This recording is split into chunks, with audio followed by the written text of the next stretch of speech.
So please join me and welcome Dr. Hankir to a brilliant speech.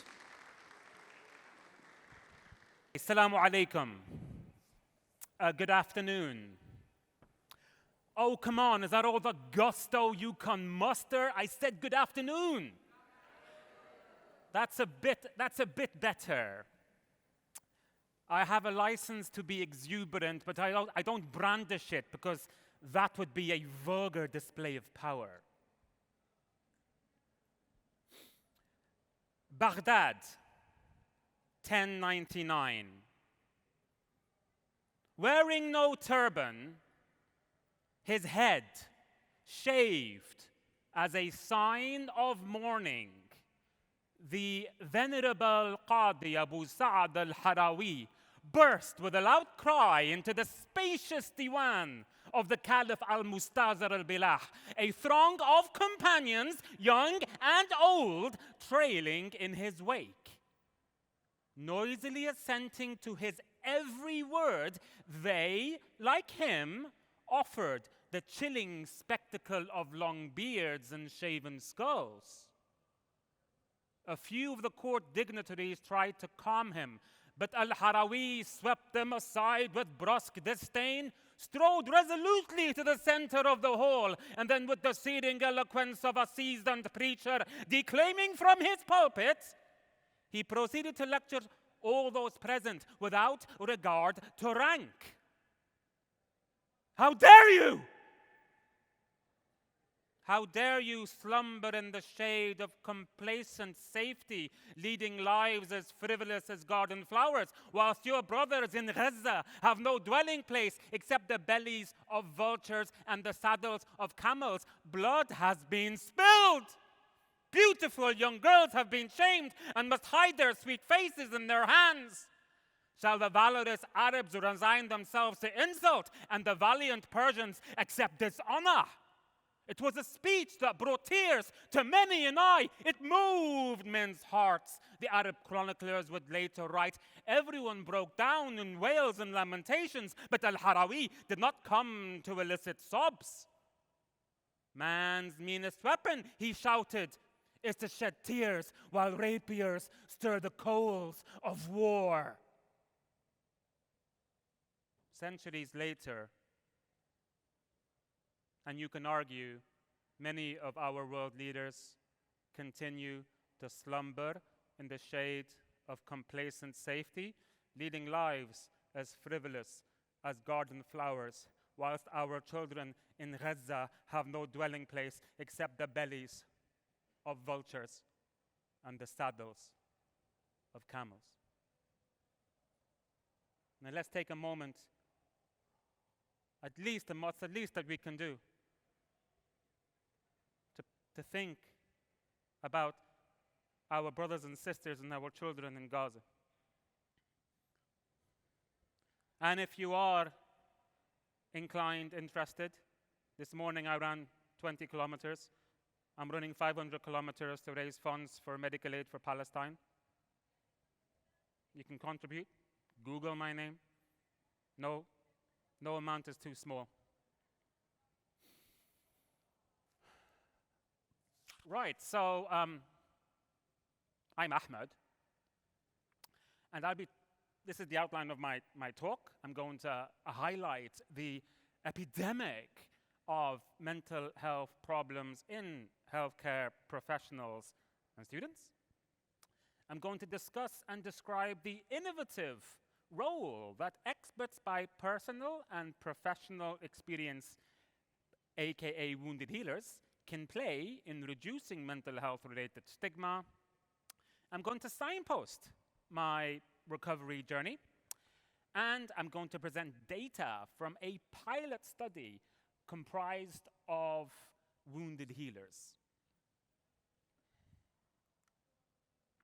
Mental health of doctors, mental health of healthcare professionals. It's true.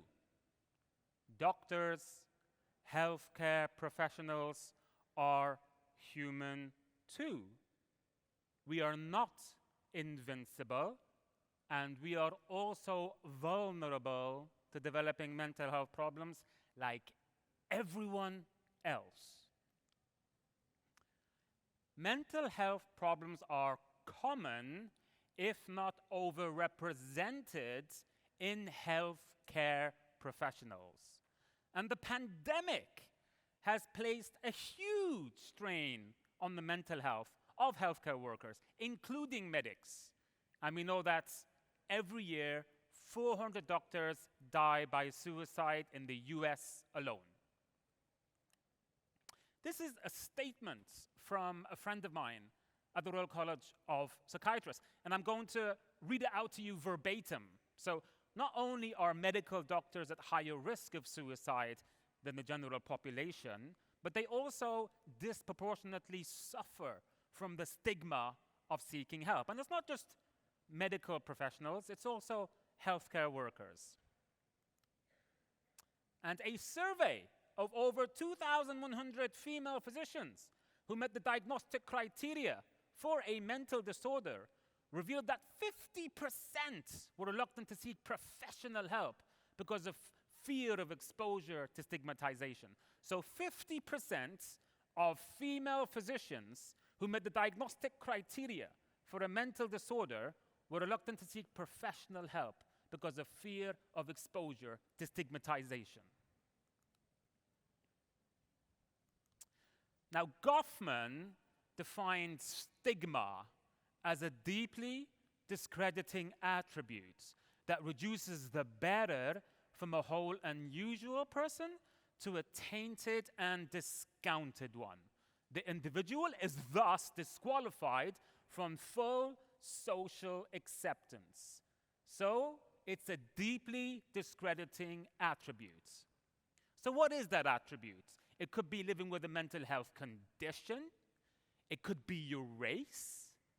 It could be your faith. And we know that Islamophobia is a growing problem in the global north. Or it could be living with a psychosocial disability. So what if you're a person of color living with a mental health condition and psychosocial disability?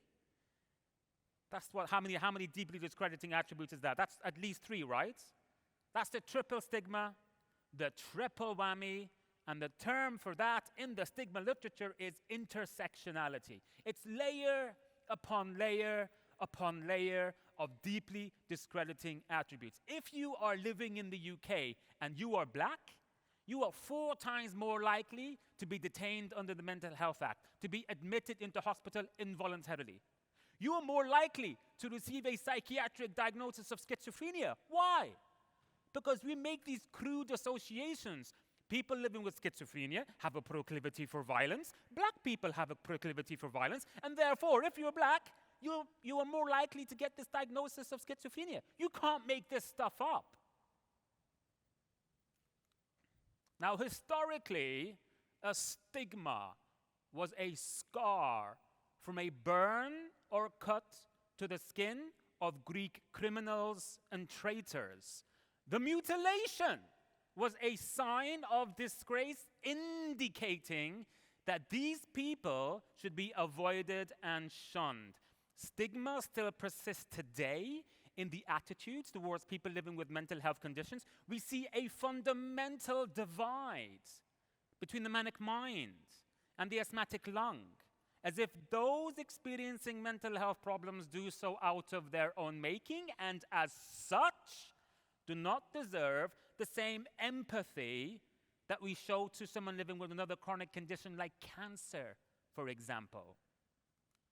This is Trisha Goddard, a British television personality, diagnosed with breast cancer and depression, described both experiences as terrible. But with breast cancer, people ran towards her with open arms and hugged her. With depression, people ran away. When she was diagnosed with breast cancer, she was inundated with get well soon cards. But the moment news leaked out that she was admitted onto a psychiatric ward following a nervous breakdown, not a peep, and certainly no cards. Stigma.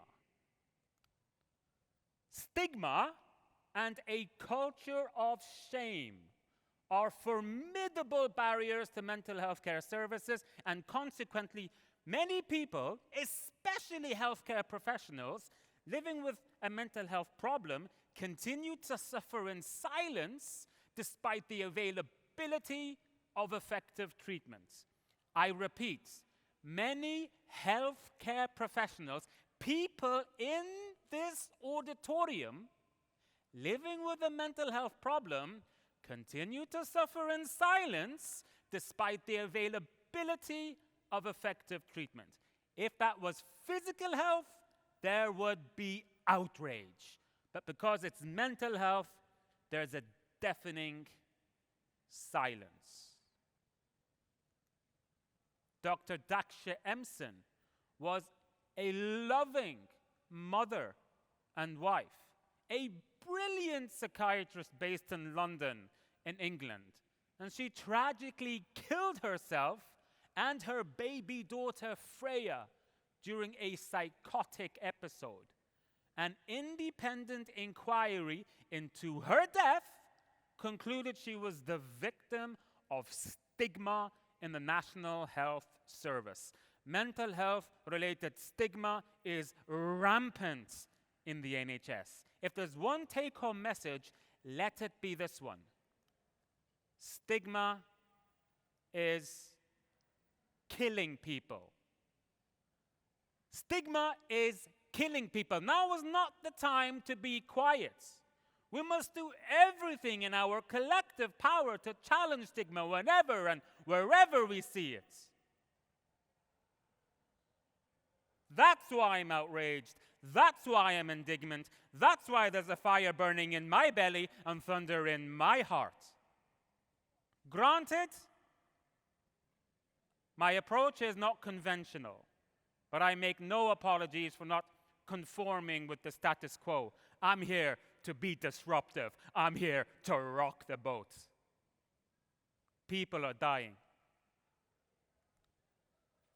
The infiltration of stigma in clinical practice, if you're living with a severe mental illness, your life expectancy is 20 years less than someone not living with a severe mental illness.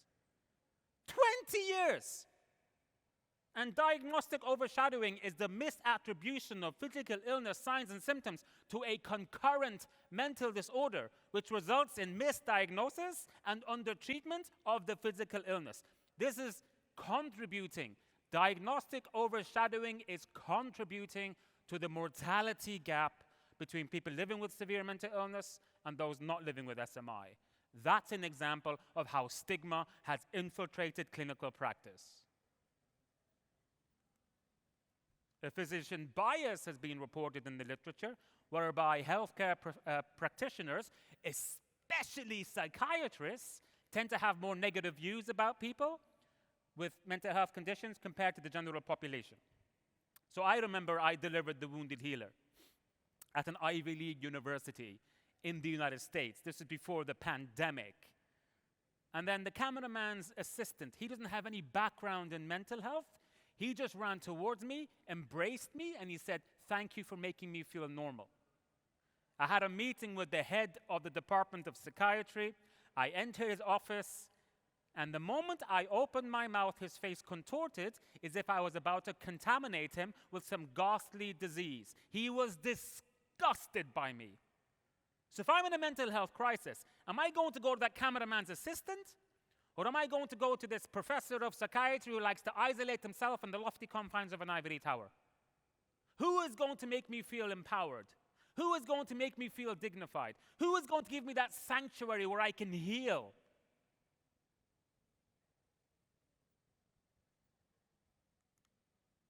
Stigma is like mental illness in the sense that those who suffer from it are often in denial. It can't be me. I'm the head of the Department of Psychiatry. And just because I am living with a mental health condition, it doesn't mean that I'm not a source of stigma.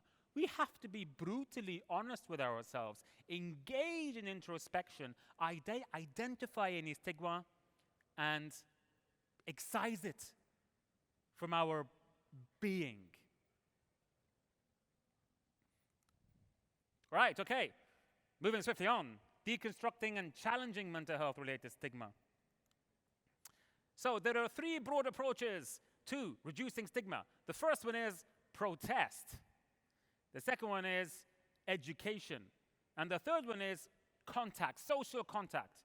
Meeting someone living with a mental health condition. And it's not just social contact, it can be virtual contact. And that virtual contact can be synchronous and asynchronous. The power of contact.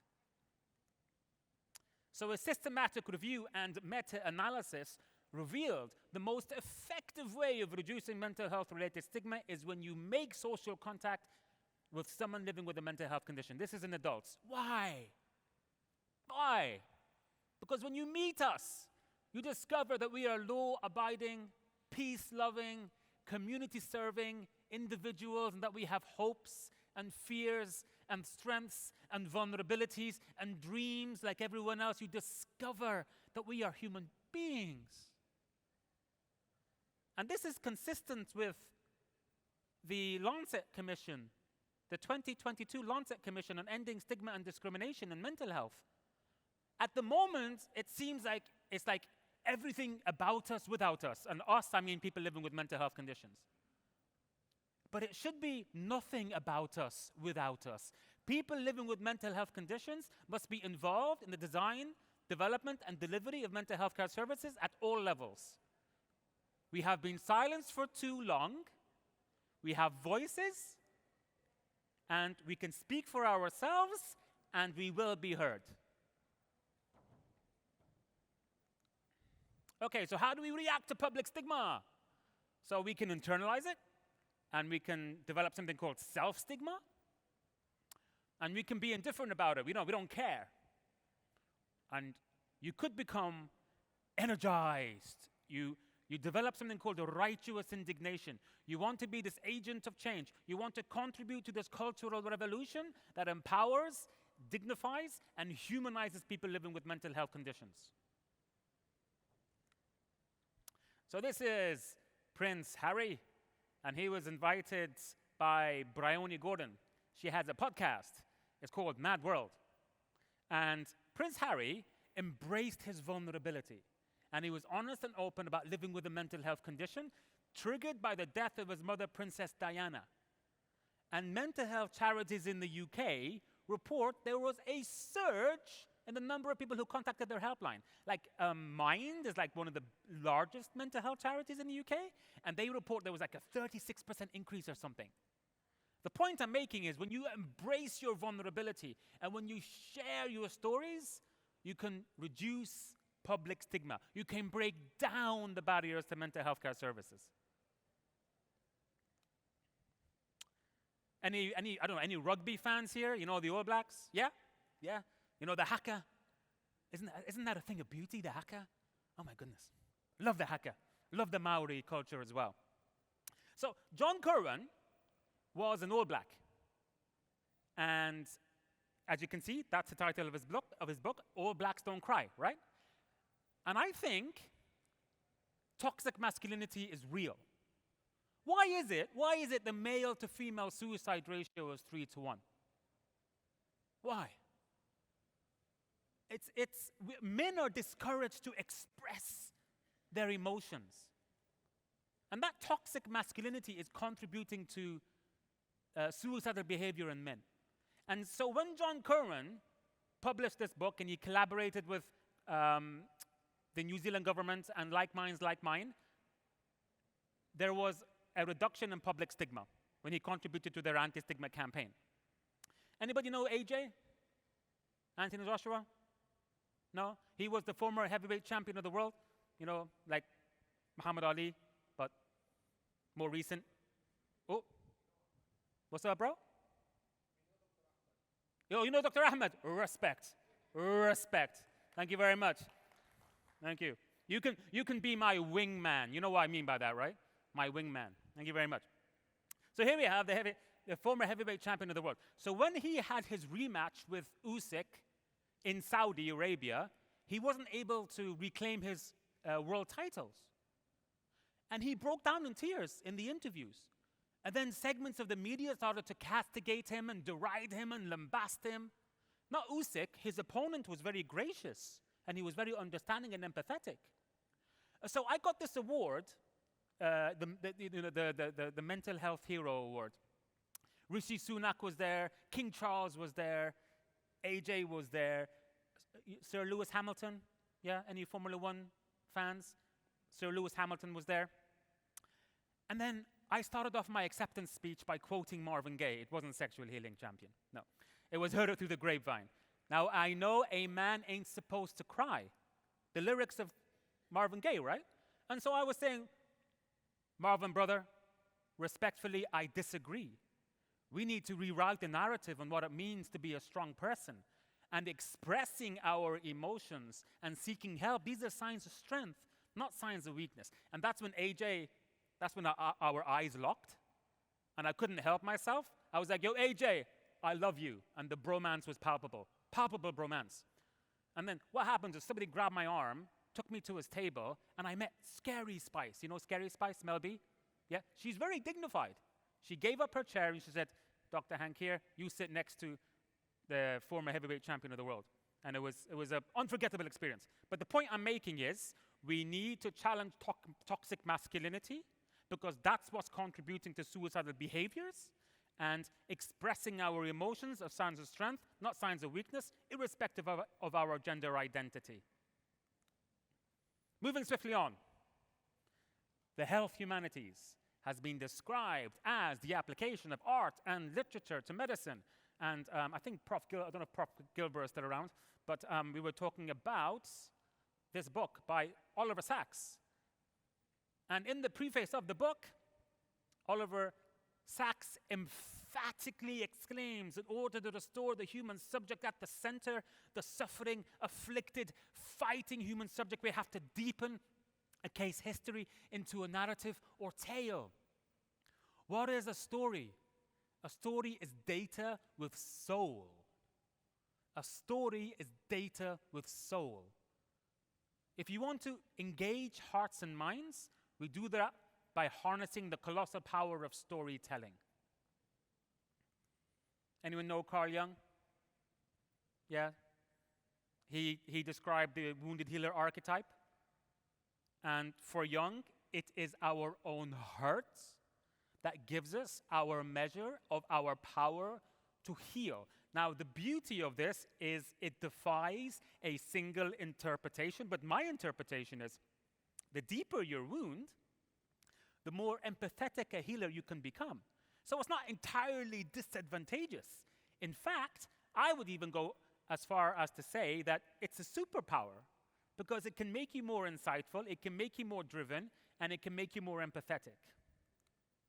These are examples of autobiographical narratives from fellow wounded healers published in the New England Journal of Medicine. Breaking the Stigma from my friend Adam Hill, and Suicide, Rewriting My Story by Justin Bullock. Andrew, I think, is in Indiana, and if I'm not mistaken, Justin is, I can't remember, I think San Francisco, Bay Area. Right, okay, so my story. 10th of July, 2000, I was in Rafiq Hariri, Beirut International Airport, and I had to say goodbye to my family because the situation back then over there was terrible.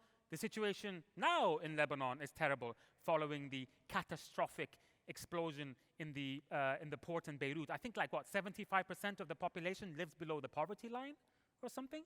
So I was 17 years old. I was just a kid. My mind was still maturing. My brain was still developing. My heart was still growing. And I moved to England where money grows on trees, right? Money grows on trees. No, it doesn't. It doesn't grow on trees. I was disillusioned. And I got really good grades in Lebanon, but my qualifications weren't recognized. So at the tender age of 17, I was a janitor cleaning floors, and I was a stock advisor stacking supermarket shelves and filling fridges. And I was doing that from when you can't see in the morning until you can't see at night. 60, 70 hours a week. Does that mean I have 5 minutes to go? What's 5 minutes between friends? I'm just a small town boy. Okay, war in Lebanon, 2006. I got into medical school, by the way. Okay, so I managed to get into medical school, which I think is a miracle. But then I got derailed because I woke up one morning to discover that Lebanon was bombed, that hundreds of people were killed overnight. People ask me, what's happening in Gaza? Is that triggering the resurfacing of traumatic memories? Yeah, damn right it's triggered. What's happening in Gaza is personal for me. I think it should be personal for everyone. But yeah, definitely triggering the resurfacing of traumatic memories. I discovered how utterly beholden we are to the power and mercy of our minds. I was forced to interrupt medical school. The symptoms were debilitating, but the stigma was far worse. But alhamdulillahi rabbil alameen, I resisted the urge to act upon these thoughts to end my life. And there's a lot of stigma. It's a taboo topic, isn't it? We don't talk about suicide in the Muslim community, but we have to talk about these things. And I resisted the urge to end my life because Islam was and remains a protective factor, contributed to my mental health recovery, continues to contribute to my mental health resilience. I got back on track. I eventually recovered. I resumed medical school with renewed determination. I qualified, but my journey had only just begun. I was inspired to work above and beyond the call of duty. Everyone has a breaking point, weak or strong, cowardly or courageous. War frightens everyone witless. And in the immortal oratory of the Joker, insanity is much like gravity. All it takes is a little push. How about a full-blown war?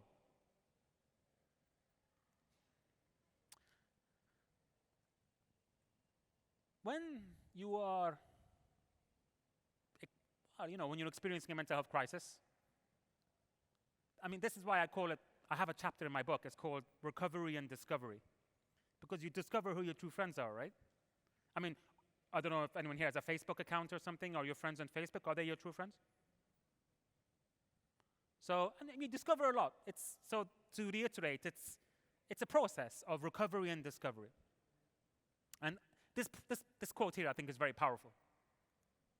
Okay, so so this isn't the Wounded Healer, by the way. The Wounded Healer, I know you'll find this difficult to believe, it's actually more theatrical and intense than this. And in The Wounded Healer, what I do is I reenact scenes from famous films.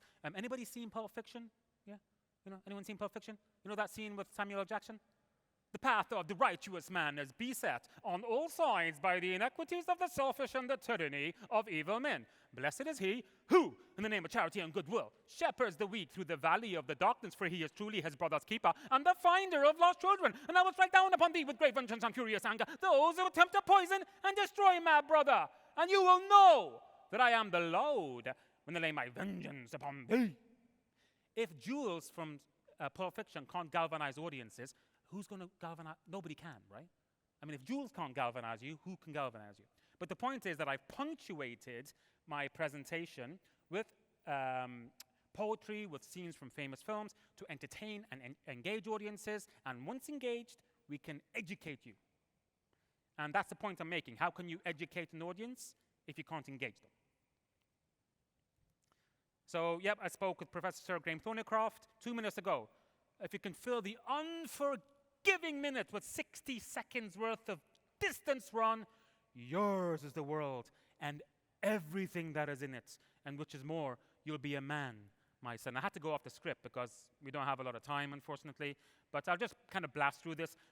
Cut a long story short, anti-stigma programs must include people living with a mental health condition. That's not an opinion. That's derived from multiple studies. And over 3 years, I went to how many? I went to 25 countries, and I delivered the Wounded Healer in person to over 150,000 people. And there's a global footprint. I came here a few years ago. I gave a talk at Qatar National Library. We got some positive feedback, and it also increased interest in psychiatry, which we published with the World Psychiatric Association. Okay, so yeah, basically these slides are about this kind of pilot study that we conducted, which revealed that the intervention is associated with reductions in stigma. But it was too long. It takes a couple of hours. This is the digital age. If you don't get them at hello, we've lost them. Have you seen that film by Jerry? I'm betraying how old I am now. You know that film, Jerry Maguire? When he walks in and he kind of launches into this soliloquy and she's like, shut up, you had me at hello. Yeah, you gotta get them at hello. You don't get them at hello, that window is closed. So there's this brief video intervention the duration of which is 180 seconds. The protagonist is an African-American woman living with schizophrenia, and it's associated with sustained reductions in stigma, published in the American Journal of Psychiatry. And how do they do it? By humanizing people living with mental health conditions, through emotional engagement, because that's what we do when you share a story. There's engaging the mind and engaging the heart, and identification. Because the protagonist experienced emotional turmoil, and we can all relate to that. Okay, Andreas Martin, my friend in Yale, he conducted a study, a randomized trial, the intervention, wounded healers, and the respondents, 91% of respondents said if they knew a senior psychiatrist who was struggling with their mental health and recovered, and then gone back on track, that would inspire them to seek help. Back to the Future, I mentioned to you. So what we're going to do now is I'm actually targeting Muslim communities in the global north, because mental health-related stigma is rampant in Muslim communities. So we're developing a brief video intervention, the protagonist of which is a Muslim living with a mental health condition, 180 seconds, embracing vulnerability, saying, you know, I received help and alhamdulillah, I recovered. So that's the protocol. Whatever. Oh, and that's me in Geneva last year. The point I'm making is that not only can you recover, but you could also function again, and you can even, if you want to, be the best at what you do. And I met Dr. Tedros at the World Health Organization, World Health Assembly. I hope this is further evidence to prove that recovery is a reality for the many and not for the few.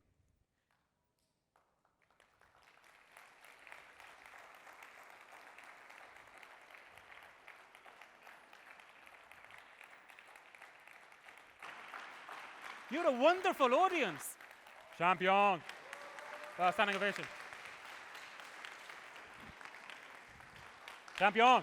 Champion. I'm sorry, I had to blast through those in the end, but... Thank you very, very much. We have, How I long? think, How 5 minutes for questions. Oh, Q&A. Oh, cool. Comments. Okay, Yeah, cool. we have many questions Oh, to do you have any questions? So, you see, many questions. That's- Okay, so okay. let's begin. Depends on the audience, because some people they don't know. Oh, sorry. It's okay. Well, it's not a question. It's just a confession. I am diagnosed with severe anxiety disorder. Thank you for sharing. And Take it easy. Yeah. Bless you. It's okay. Take your time. This is a safe space. alhamdulillah. Alhamdulillah. It's okay. It's all right. It's okay. Take it easy. Yeah.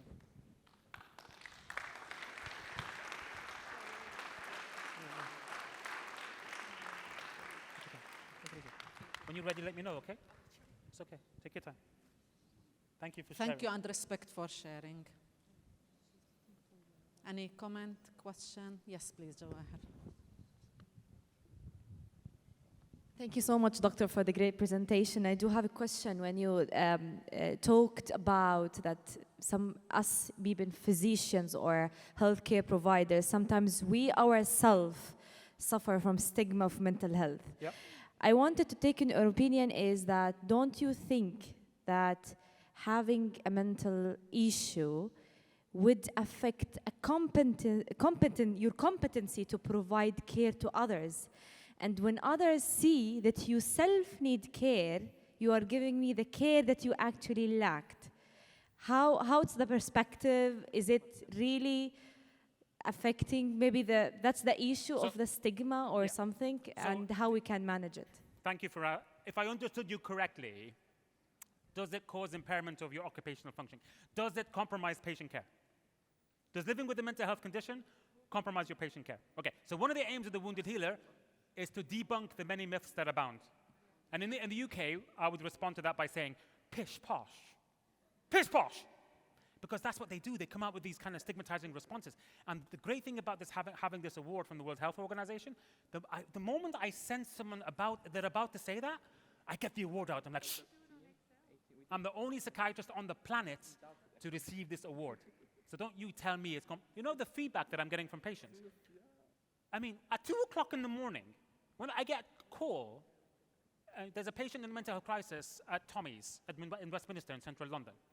Do you think, I refer to my personal expertise. I don't refer to my professional expertise. I literally go down on the ground. And I sit down. It doesn't say that in my psychiatric textbooks. And they sense, you don't have to share. They sense, they feel that connection. They feel the authenticity of that connection. And that contributes to a mental health recovery. So anybody who says that living with a mental health condition compromises patient care, they don't know what they're talking about. Convincing answer. Right. Thank But you. I would highly recommend that you have to be open to or engage with a care plan, because untreated, it can obviously it can have an impact on your functioning. But the point, okay, so let me rephrase it. Recovery is a reality for the many and not for the few, and effective treatment is available. Engage with your care plan, and not only can you recover, but you can be even more resilient. You know the post-traumatic growth. There's post-traumatic growth. I say it's a superpower because I have become more insightful, I have become more empathetic, and I have become more driven. But you have to engage with the care plan. Yes, Right? absolutely. Thank you very much. Cool. We have time for one more question, comment. Yes, last one, please. Sorry, just we are restricted by time. Thank you so much for your amazing presentation. As you know, I'm the Assistant Dean for Student Affairs, and I face a lot of challenges, trying to support my students from this perspective. Our college is new, we did not reach the highest level of stress yet, but I'm trying to do, for example, one-to-one with my students, but how do you think, as a department, we can provide the best, for these students? To support them mentally from a... How can we support students? Yes. How do we provide them with support for their mental health? Yes. Socialize, you said that before, no? This is what we did in the College of Medicine. Boost their social activities. There's social connectedness. Oh my goodness. The importance of social connectedness cannot be overstated. There's a book called Lost Connections by Johann Hari, and it's like a bestseller. And they're talking about how, for example, if you become disconnected from society and isolation and loneliness, all of those can increase the risk of developing mental health problems. So, I have an interest in Muslim mental health. So, just by going to the masjid, just by going to the mosque, that for me is protective for my mental health. I can't emphasize the importance of lifestyle enough. So for me, self-care is non-negotiable. It's non-negotiable. For me, self-care is running. I know if I don't run, I know what will happen to me. And not just that, I like to model as well. Because I give, what I mean by model is that younger people, especially with all this Islamophobia, younger people are approaching me, and I like to practice what I preach. And so I don't want to let them down. I remember, because each university in the UK has an Islamic society, an IZOC. And I get invited to give talks to these IZOCs. And there was one, this was in Cardiff. And this, he's young, I'm I don't know, I'm probably 15 years older than him or something. And he thinks that he's going to outrun me. So, I go for a run, I give him a run for his money. He wanted to do 10K, I did 20K. But afterwards, he hugged me. I'll never forget this. He hugged me, he was so happy. So the point is that, we need to show leadership. I need to show leadership. And that also kind of inspires me. This morning, like I said, it's not an option. Not running is not an option. So, and that falls under the remit of lifestyle psychiatry, diet and exercise. And there's somebody called Brendan Stubbs. He's published 750 papers. There are multiple studies that reveal that exercise can be as beneficial as therapy or psychiatric drugs. But often we need to exercise, receive therapy, and take medication. There shouldn't be any stigma attached to taking medication, by the way. But I think that the threshold for prescribing medication is too low. I think the psychiatrists, they bring out their prescription pads too quickly. There's so much that we can do before we prescribe medications. But Dr. Hankir, the lifestyle discourse, I think it's very much, blaming the person. Oh, yeah, it's denying that there are policies, there are powers and factors that force. Not everyone has time to do exercise. Not everyone has space or money to pay for gym. There are so many. I agree with you. For example, what's happening in Palestine? Many people don't have this privilege. So the question, how can I make this self-care if I lack these privileges? I mean, no, but you can just bang out some push-ups. You just go and I'll bang out some push-ups here in front of you. I don't need any. I mean, it helps having money because I can go to a gym and that will kind of motivate me or inspire me. I hear you. I hear you. Like what's happening in Gaza.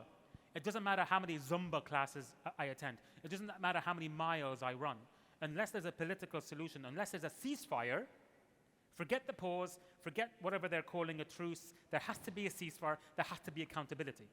Because unless there's a ceasefire, unless there's accountability, the trauma will remain unresolved. So you're right. I think if we can't just focus on the individual. And I think that's the term for that is psychologizing, isn't it? And that becomes politicized. Biopsychosocial model. Biopsychosocial I'm social, spiritual. I must say that. Yeah. Okay. Thank you very, very much.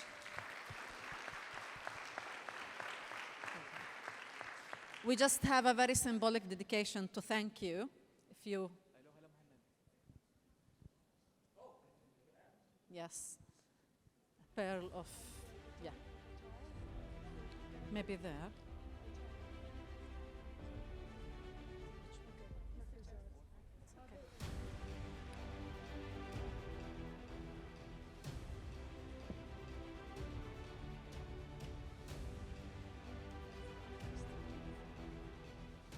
It's a message to read.